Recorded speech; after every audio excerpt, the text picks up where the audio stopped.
Welcome to Aligned AF, real talk for evolving souls with Yahweh Kent.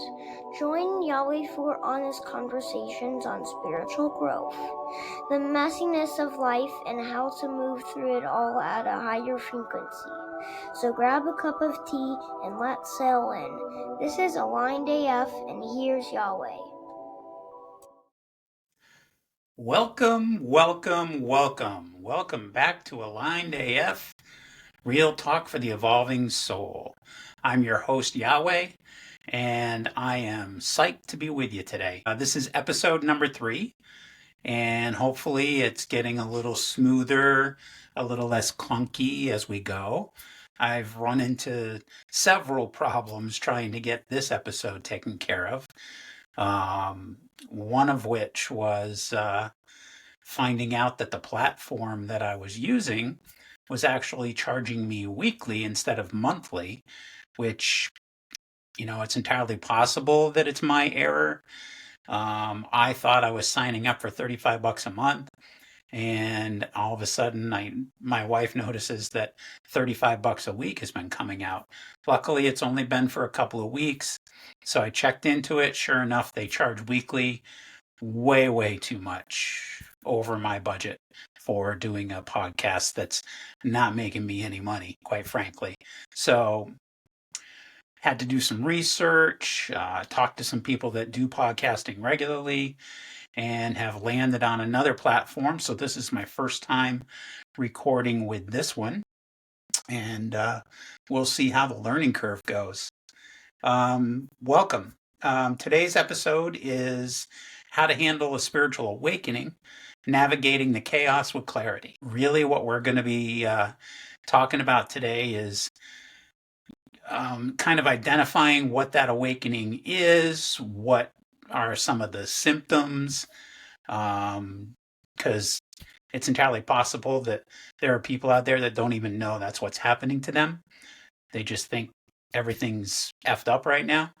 And we're going to talk about that and talk about some of the steps you can take to gain a little clarity and a little balance through the whole process. The awakening part of it, right now, maybe you feel like your life has been just flipped upside down. I promise you're not losing it, and you are not alone. There are so many of us out there that are going through so many things right now. And this spiritual evolution that's happening on so many levels for so many people, it's widespread. And you can use that community to find your way through this. So we'll talk about that a little bit as well. To give you an idea of something that I've gone through that kind of freaked me out a little bit, and then I realized it was part of my awakening. About 10 years ago was my first time channeling. Now, when I say channeling, what I refer to is opening up to energies that don't feel like the energy that you normally live in, opening up to ideas and words and thoughts that come through you from somewhere. Sometimes it feels like it's coming from a completely different individual than who you are. I've come to a different kind of understanding of what that channeling really is nowadays. But 10 years ago, I started channeling different entities, is how I saw it. Metatron, Saint Germain, Hilarion, Gandhi, Jesus the Christ. A lot of different entities, each of them feeling very, very different in my body, and each of them with very, very different messages that, quite honestly, had never even occurred to me. And when it first started happening, I thought I was losing it. I wondered, quite honestly, is this what schizophrenia feels like? Because I thought I was losing my shit. but I wasn't. Um, and we'll talk about some of that process and some of the tools I use to figure things out and to kind of get where I am with it today. Um, One of the keys you want to remember is that each path is unique. There's no one size fits all plan when it comes to spiritual awakening and navigating it. Um, so, with this discussion, what I would like you to do is just take what resonates with you and leave the rest behind. Okay, not everything that I went through is going to be something that you went through or are currently going through. There will be commonalities among most of us, but there's going to be a ton of differences too. So, everything that I'm talking about, there's my disclaimer part. Everything that I discuss on this show is from my experience, from my opinion, based on experiences that I've had and tools that I've either found or created to help me along the process. Any of that resonates with you, great. I am not a medical professional. I am not a doctor. I am not a therapist. I have nothing to do with any of that stuff. And I don't pretend to be. And I want you to know that the opinions here and the tools that I lay out for you are meant to be used if they resonate with you, but they in no way do I intend for them to replace true scientific or medical advice. So if you're going through something that you're just not sure about, please, please, please find the right path, find the right choice to work your way through it. So let's get started. What is a spiritual awakening, or how do you realize that that's what is happening to you in this life? So there are some common signs that most of us will experience. Um, One of the big ones is that you feel like there's something bigger happening that you can't describe. There's something going on that's all around you and has sort of become unexplainable to you, but you know for sure that something's happening. You also start to question things and deep things like, who am I? Why am I here? And what's real? Who am I? Why am I here? Those are age old questions. Um, Human beings trying to figure out exactly the why of everything. Um, and then the what's real one really kind of resonates with me because you start to wonder, is the stuff that I've learned my entire life a lie? How much of it is real? How much can I continue to take with me? And how much do I need to just drop by the wayside? And as you're progressing in your spiritual evolution, you start to be able to look at those things with truth and honesty and to really truly let go that which does not serve you any longer. You may find an increased sensitivity, whether it's emotional, energetic, or physical. You may be more sensitive to things. I notice that one of the things that's happened to me since I've begun my active pursuit of my spiritual evolution is that I can't watch some of the same movies that I used to watch. I used to really enjoy like Jason Statham, Expendables, blow 'em up, shoot 'em up movies. I can't do it anymore, especially the ones that are very realistic in the way they depict fighting or war or things like that. Now, I love sci-fi movies and I love like Lord of the Rings, things like that. That's fantasy, and those I'm still okay with, but I can't watch, like, I can't go back and watch Goodfellas. I can't go back and watch Casino. Um, There are times where there are scenes, a fight scene or something in a movie, and I literally have to look away. It's, I don't feel that I've become soft in my old age. I just feel like my journey has taken me to a place of less violence. And while that has never been who I am personally, I've never been a violent person. Um, this is kind of taking it all out of me. I can't even watch it, even knowing that it's not real, that it's all acting. I can't watch it anymore. And that's just a shift that's happened to me. You can become more sensitive energetically, where you're just more aware of your surroundings or more in tune with your intuition. And physically, you may find that you're, tired a lot, or you're having, aches and pains and symptoms of some kind. We'll talk a little bit more about that in a minute. You may be bouncing between exciting and overwhelmed. And what I mean by that is you'll feel connected, you'll feel deep insights, you'll feel synchronicities, and then the next day or even the next hour, you start to feel isolated or misunderstood or just raw.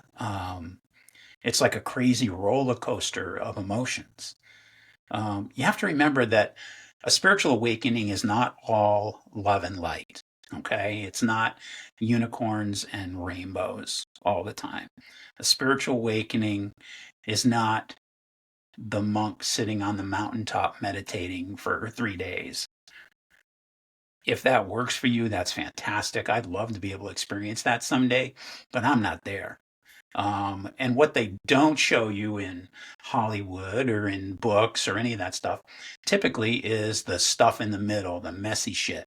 And that's the stuff that we like to talk about on this show, because everybody goes through it and not everybody has the tools to go through it with a little bit of ease and grace. You'll also find that at a time like this, that old traumas are resurfacing.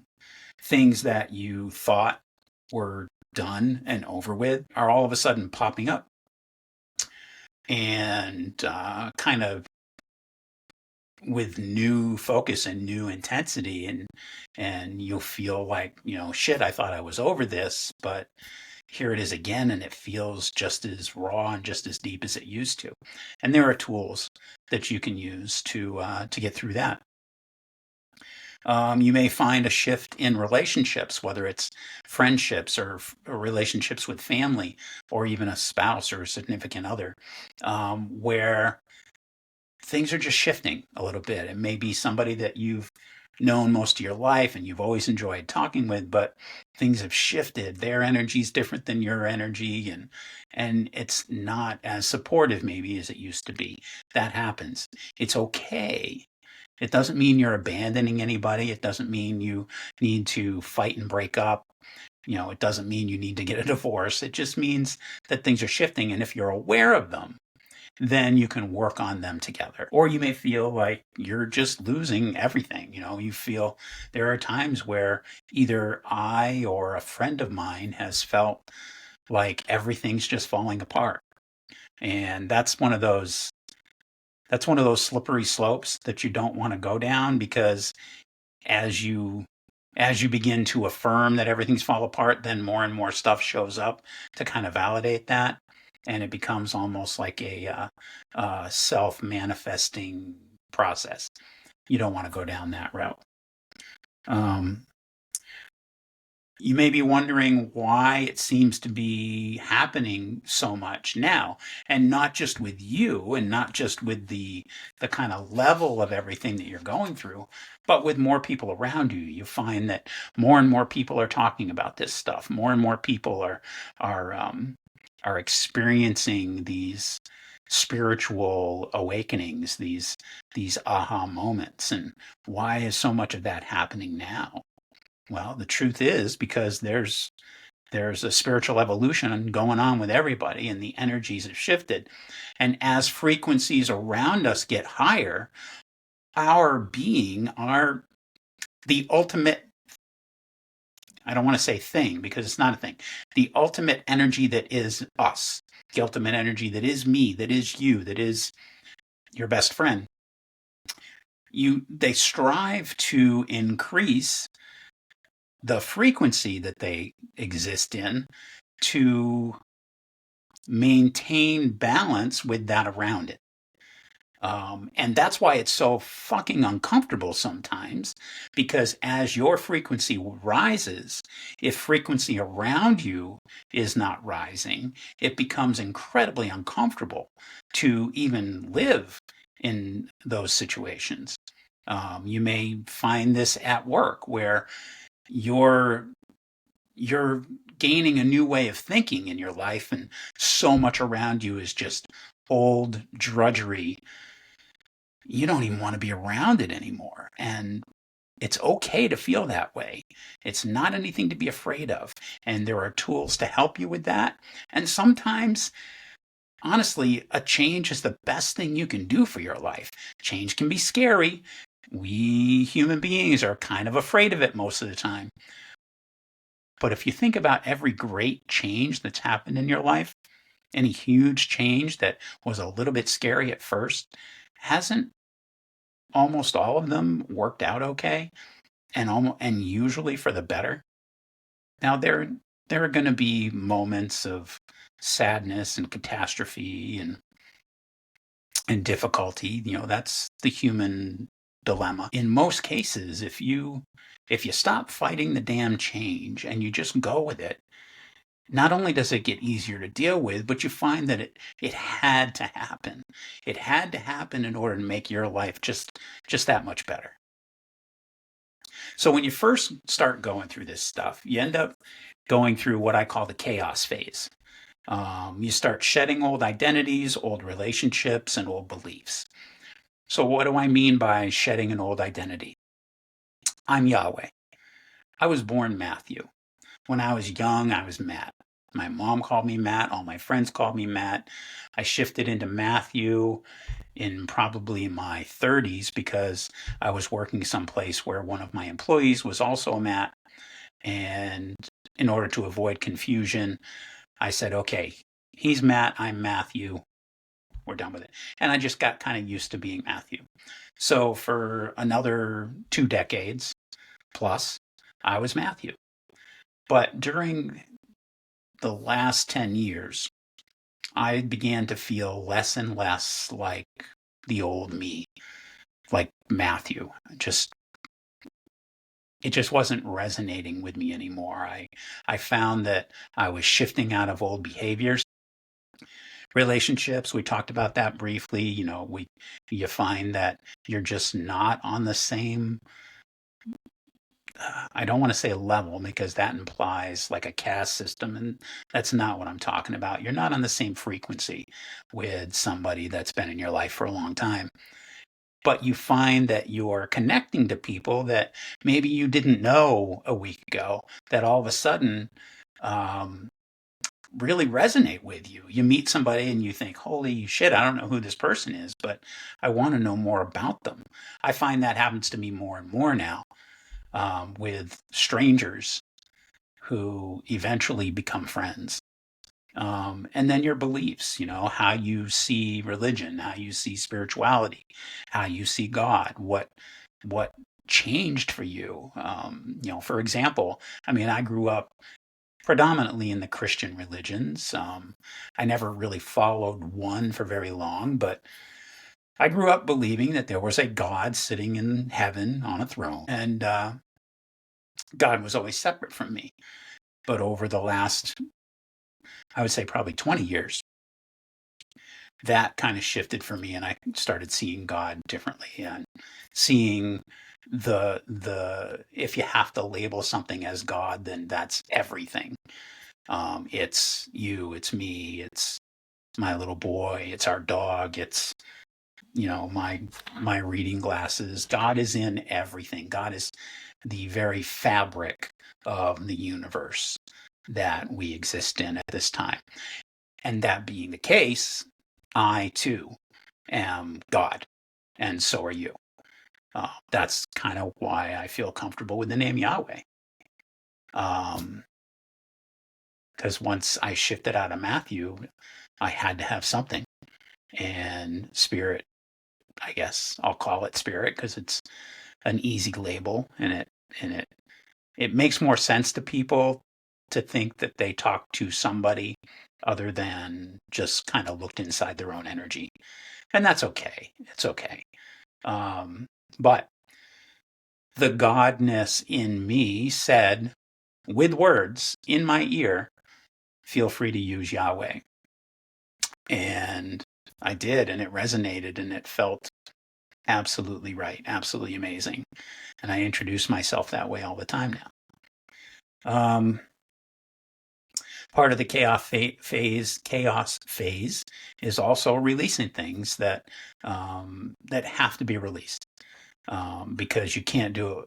Progress can't be made unless you release some things, and that's okay too. So releasing things that have to be let go, things from your past, things, whether it's habits or ideas or even goals. I mean, sometimes our goals shift, and it's okay to release them. We think that once we have a goal, sometimes that we have to follow that through, even if it's not resonating with us anymore. And you don't have to. You have free will. You can choose to change that goal anytime you want, and to have a goal that resonates with you.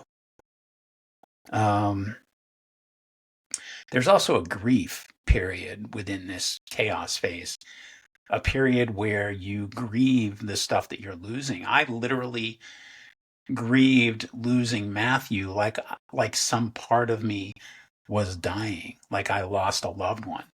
And it was true. It was my spiritual death. I even reached a point where I was so sad and devastated by it that I had to have a funeral. I had a spiritual event in my living room so that I could help the Matthew in me to pass over. And that helped me a lot. It helped me a great deal to not only um, shift out of Matthew, but to really take ownership of who and what I was becoming. Now, I don't lose anything. I don't lose memories. I don't lose ideas that I used to have. I don't lose um, who Matthew was. But when it comes up, it's not me anymore. It's not a legitimate part of me like it used to be. That's gone. You can feel disconnected from your old life, but not yet anchored in the new one. So you're kind of like floating on a lifeboat right now. You've left the ship that was carrying you, and for the longest time you felt safe, but that ship started to sink. So you got onto a lifeboat, and now you're floating in the ocean, knowing full well that there's going to be another ship, and it's going to be bigger and better and more beautiful and have so much more that's satisfying for you. But you're not quite there yet. You're just kind of bouncing along, disconnected from things. Totally normal at this time of your evolution. It's absolutely normal to be going through this, and you don't have to be afraid because you're not going to get lost. You're not going anywhere. You just got to find the right tools to help you get to the next boat. For some of the physical symptoms you're going through, you'll go through fatigue. You may go through body aches. You may go through headaches, energetic headaches. My wife gets them from time to time, and they're no joke, you know. Sleep disturbance. Raise your hand if you wake up at 3 o'clock in the morning every day. I don't know what 3 o'clock is. They say it's the witching hour, but it seems to be pretty common. Now, sometimes I'll wake up at 1:30 in the morning. Sometimes I'll wake up at 4 in the morning. But I always wake up within that block of time. Within that block of time between 1:30 and 4, I wake up almost every single day. And I'm awake for a while. I'll be lucky if I fall back asleep and get another hour, but usually I don't. And I've tried everything. I've tried meditating. I've tried getting out of bed. I've tried counting sheep. I've tried watching a movie. I've tried breathing techniques. I've tried gummies. I still wake up and I'm still awake for a little while. And it's not unusual. It happens to almost all of us who are going through this. So the question is, why is it so tough before it gets better? Why does it have to be? Well, it's our interpretation of how that goes. There's as far as whether or not it's tough or not. There has to be a breakdown before there's a breakthrough. That's always the case, no matter what you're doing. Something as simple as I want to organize my closet. You got to clean that shit out and pile that shit up on the floor and go through it and basically destroy the closet so that you can put stuff back and leave some other stuff out. And that's part of the process. Life is the exact same way. Energetic shifting is the exact same way. Spiritual evolution is the exact same way. You have to look at the pile that you've got. You have to look at everything that you've accumulated that got you where you are today. And then you need to decide, what am I going to continue to carry? What doesn't serve me any longer? And what new things am I going to pick up now? What new things am I going to carry along into my spiritual future? You can't carry old baggage into your new frequency. You just can't do it. You'll find that you're constantly exhausted and constantly getting nowhere because you just don't have the space to carry the new stuff. All right, moving on. So let's talk a little bit about where we can find clarity amongst the chaos. Well, first of all, you need some grounding practices. Now, what do I mean by grounding? What I mean is balancing yourself out, creating stability. If you think about a tree, okay, you think about a tree that's outside in the elements all the time. Winds come through and the tree doesn't go anywhere. Again, unless it's an extreme circumstance like a hurricane or a tornado or something like that. But typically, a tree can live and be stable and not get knocked down by the slightest breeze. And that's because of its roots. It's because it is fully grounded in the earth and fully connected. And its root system is, the bigger its root system, the more grounded it is, the more solid its stance in its own reality. That's one of the processes you can use, as a matter of fact, is kind of picturing yourself as a tree, or picturing yourself having roots. Excuse me. Picture yourself having roots coming out of your feet. Meditate through it. Let those roots spread into the ground. It'll give you a really solid, stable feeling. Breath work is another one of those things that can really help you stay grounded. I have some friends that do breath work classes, and they're amazing. Breath work is really incredible. I've taken some Yogananda breath work classes, and some of the intentional breathing really can help you not only focus, but kind of reset your system. Because your body, from the moment you're born, breathes by itself. It just does it all automatically. And when you start intentionally breathing, your body is going, well, wait a minute, we do that for you. And you say, yeah, but right now we need to focus because I need a reset. I need to feel balanced and stable. And this is what we're doing. And that helps you focus. Getting out in nature, I mentioned the tree thing, but just getting out for a walk. If you can't go hiking or bike riding or something like that, at least, go out on your back deck for 15 minutes. Go out in the sunshine, go out in the rain. It doesn't matter. Don't let the rain or the cold stop you from going out there. Some of the best moments I've had were on a deck by a lake I used to live at 5:36 in the morning. when the sun was just about to come up, and it may have been 33 degrees outside, but I went outside and I sat and I meditated facing the sunrise. And when that sun hit me, it warmed my body like it was 72 degrees because I was present for the moment and I wasn't letting anything stop me. And that will help you a great deal. Mindfulness practices, just making sure you're present for everyday tasks. If you feel, the chaotic monkey mind going on, um, stop with stop in a moment of what you're doing and be fully present for it. If you're driving in the car, really be present. That especially, really be present for what you're doing, the turns that you're taking, what's on around you. Be fully present for all of that. If you're doing the dishes, be present for the soap that you're applying and the water that you're rinsing it with, or however you're loading the dishwasher. Be there for the whole thing. And you'll find that not only is it less of a task, but you're actually feeling a lot more grounded when you're done. Journaling. Journaling and reflection are huge parts of helping you understand what you're going through in this process. So keep a journal.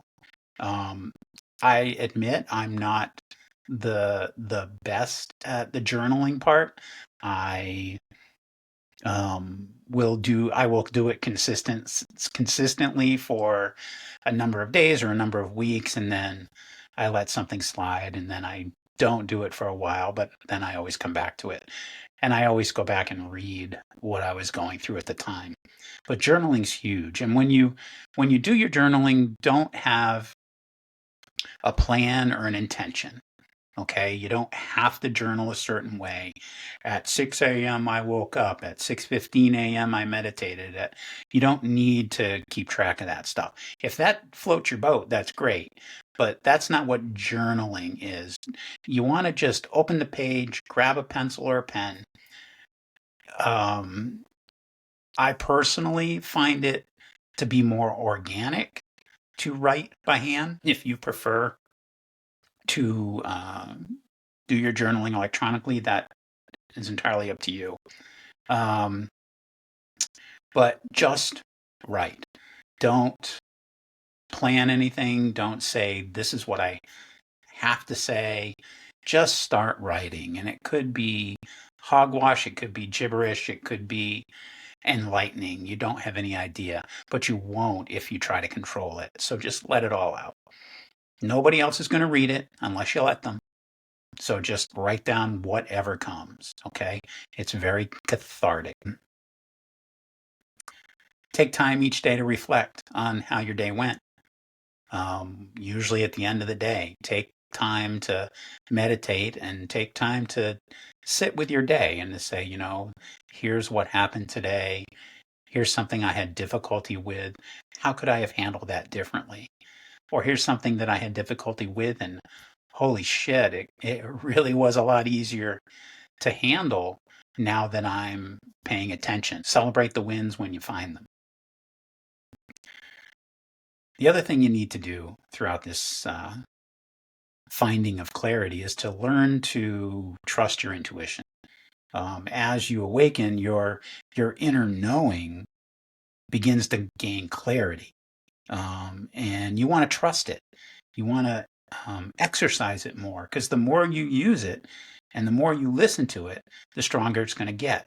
So when you're feeling that intuitive pull where something's going to happen, or you think you're making a wrong choice, if you think you're making a wrong choice, don't make that choice. Okay? Trust your intuition. Find another way. Because if you really think that something is not right for you, that's your intuition telling you, fucking listen. Because how many times have you said in your life, I knew something was going to be screwed up about this. I wish I had listened to myself. You need to start that today. I don't care how old you are, how long you've been doing this. You need to start it today. Okay? Trust your intuition. How many times have you met somebody and just had a feeling that there was something that didn't resonate with you? But, you hid it and you went about your business, and later on found out that that person did something or said something that was kind of messed up as far as you're concerned. You should have trusted your intuition then too. Always trust it, because I don't think my intuition has ever steered me wrong. Boundaries are another thing that are going to be really, really important with gaining clarity in the chaos.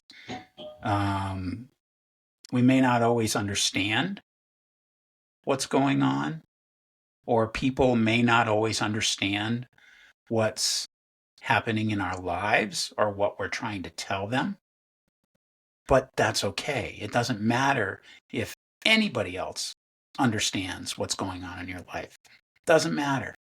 All that matters is that you understand what's going on. You don't have to explain yourself. This is one of my favorite things. You don't have to explain yourself to someone committed to misunderstanding you. You don't have to explain yourself to someone who is committed to misunderstanding you. If someone has got it in their head that that what you're doing or saying doesn't make any sense, it's not your job to convince them. And it's okay. It doesn't matter if they believe it. It doesn't matter one way or the other. It's not your job to try to convince them. Okay? When you learn to let that go, it becomes a lot less frustrating to talk to people. So as you're sort of navigating the chaos, how do you begin to integrate? Really, one of the keys there is to make peace with change. Change is a tough one, but don't fight it. Don't fight the shift. You got to flow with it. You got to accept that you don't have to have immediate answers as well. Change is tough with us as human beings. We are creatures of habit. And when the habit is bad, it doesn't matter, because what we don't know is scary. So we avoid the change. How many people have stayed in bad relationships because they didn't know what was coming? Maybe it would be worse. Well, that's a story that you tell yourself so that you can at least find some safety in a fucked up situation. I think it was Buddha, and I'm probably not going to get the quote correctly, but I think it was the Buddha who said, change is not uncomfortable. Resistance to change is uncomfortable. There is very little that is more right than that.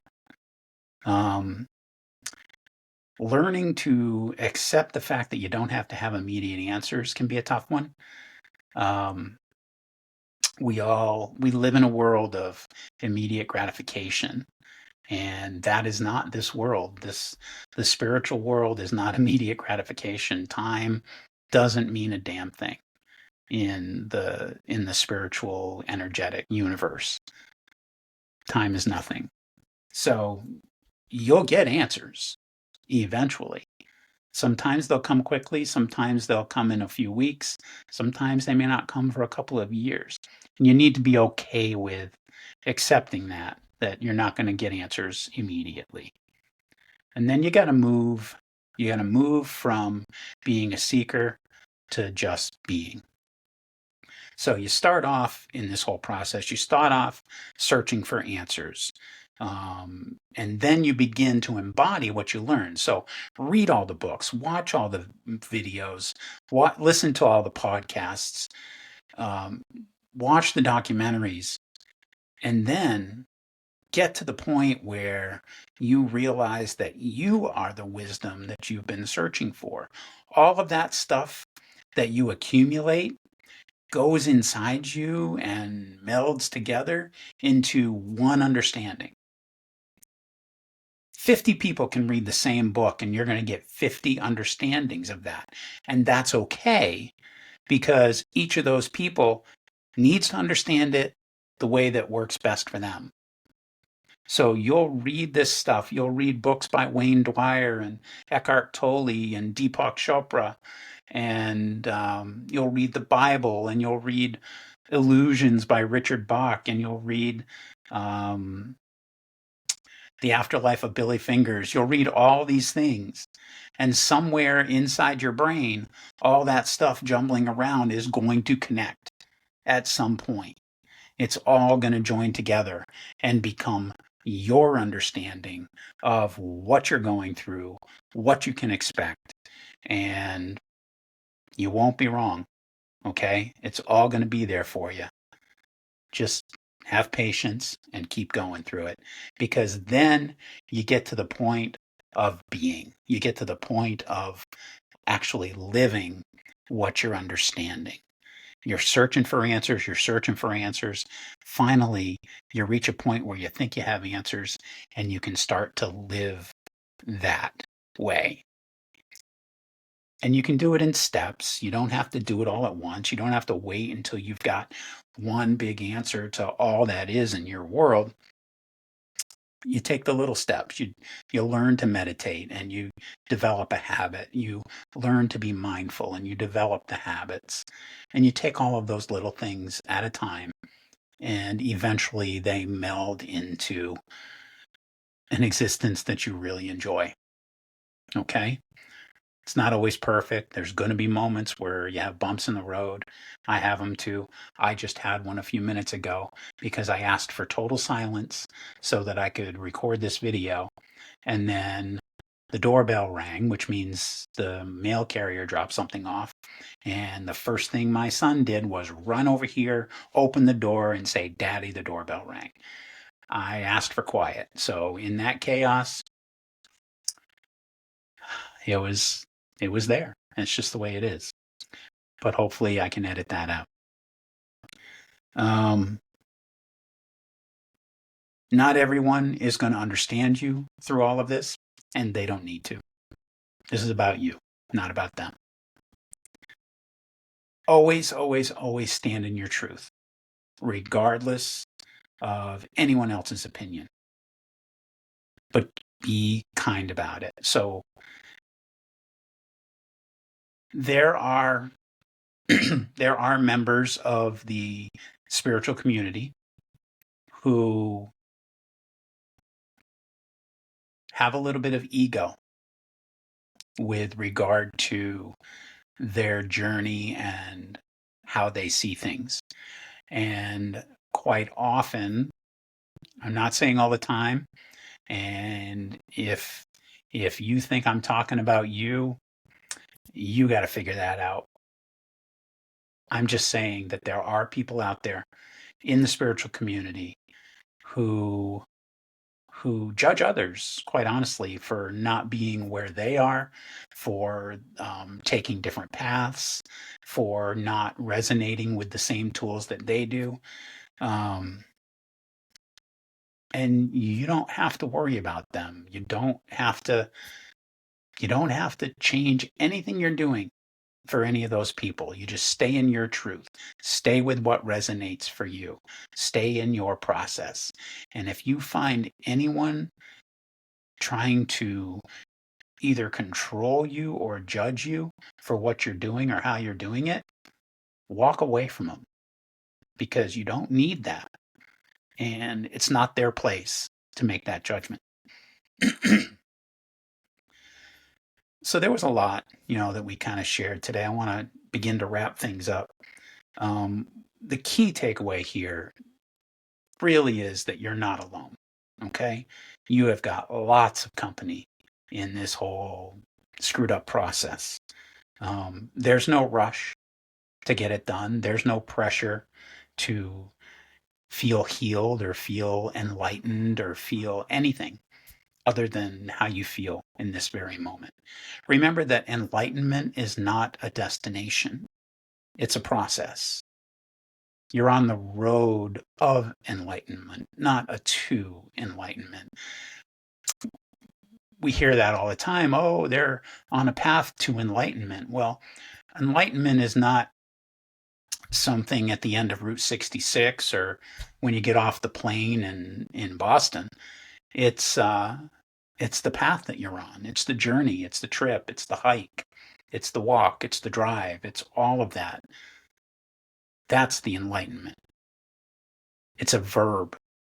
It's not a noun. It's a verb.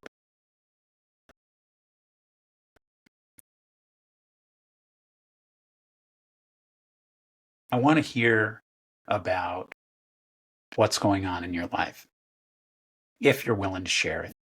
I'm here. If you're watching this on YouTube, you can leave comments if you're comfortable with that.